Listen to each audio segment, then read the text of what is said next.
오늘의 말씀 사무엘상 29장 1절에서 5절 말씀입니다. 블레셋 사람들은 그들의 모든 군대를 아벡에 모았고 이스라엘 사람들은 이스라엘에 있는 셈 곁에 진쳤더라.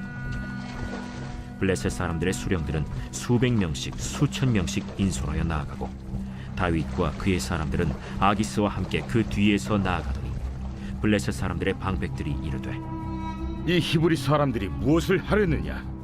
아기스가 블레셋 사람들의 방백들에게 이르되 이는 이스라엘 왕 사울의 신하 다윗이 아니냐? 그가 나와 함께 있은지 여러 날 여러 해로되 그가 망명하여 온 날부터 오늘까지 내가 그의 허물을 보지 못하였노라. 블레셋 사람의 방백들이 그에게 노한지라. 블레셋 방백들이 그에게 이르되 이 사람을 돌려보내어 왕이 그에게 정하신 그 처소로 가게 하소서.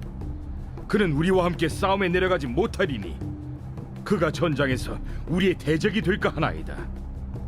그가 무엇으로 그 주와 다시 화합하리이까? 이 사람들의 머리로 하지 아니하겠나이까?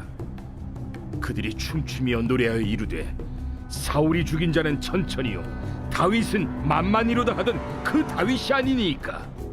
사무엘상 28장과 29장에서는 이 당시의 긴급한 상황을 다윗의 입장에서 또 사울의 입장에서 이렇게 양쪽을 왔다 갔다 하면서 보여주고 있습니다. 사무엘상 28장 2절까지는 다윗의 상황이었습니다. 아기스 왕이 이제 이스라엘과 전쟁을 하러 갈 것인데 다윗 너는 나와 가까이에서 나를 호위하라 하는 명령이 떨어졌습니다.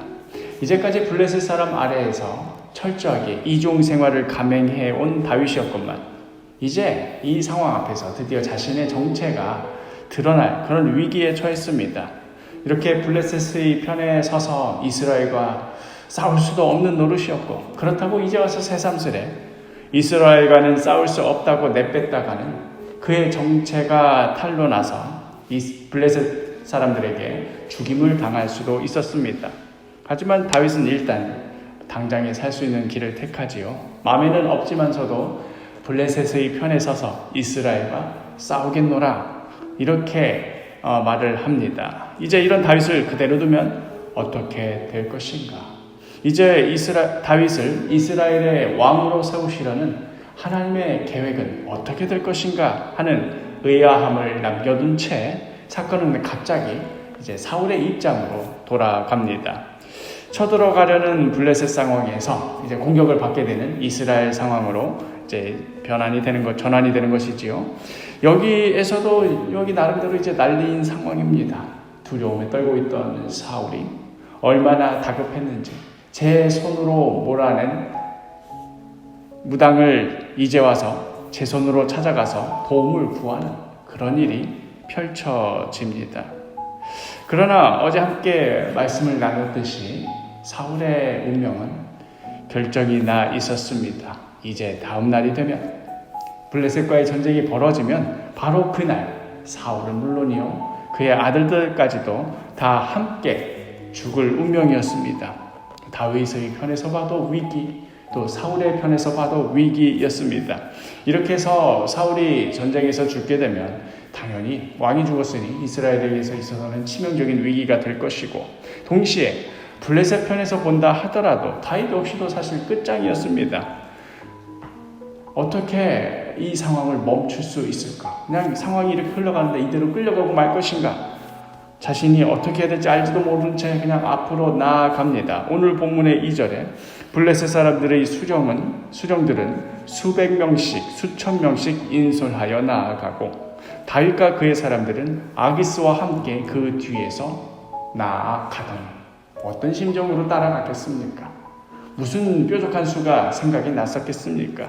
이쪽이든 저쪽이든 어느 쪽이든 다 멸망할 수밖에 없는 상황에서 하나님께서 개입하십니다. 그 시작은 블레셋 진영에서부터 시작되었습니다. 블레셋 방백들이 그간 철저하게 이중 생활을 해왔던 다윗에 대해서 사실은 끝까지 의심의 눈초리를 떨쳐내지 않았던 것입니다.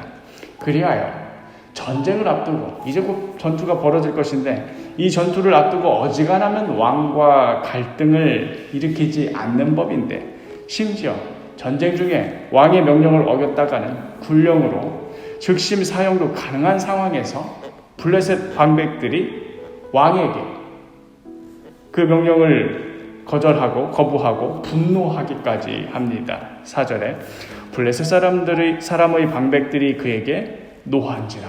여기서 그는 아기스 왕입니다. 자신의 왕에게 노한 것이지요. 블레셋 방백들이 그에게 이르되 이 사람을 돌려보내어 왕이 그에게 정하신 그 처소로 가게 하소서. 그는 우리와 함께 싸움에 내려가지 못하리니 그가 전장에서 우리의 대적이 될까 하나이다. 그가 무엇으로 그 주와 다시 화합하리이까? 이 사람들의 머리로 하지 아니하겠나이까? 전쟁이 가장 치열할 때 다윗이 핵심 수뇌부에서 뒤통수라도 쳤다가는 전쟁에서 지는 것은 물론이요 왕과 자신들의 생명까지도 위협당할 수 있었습니다.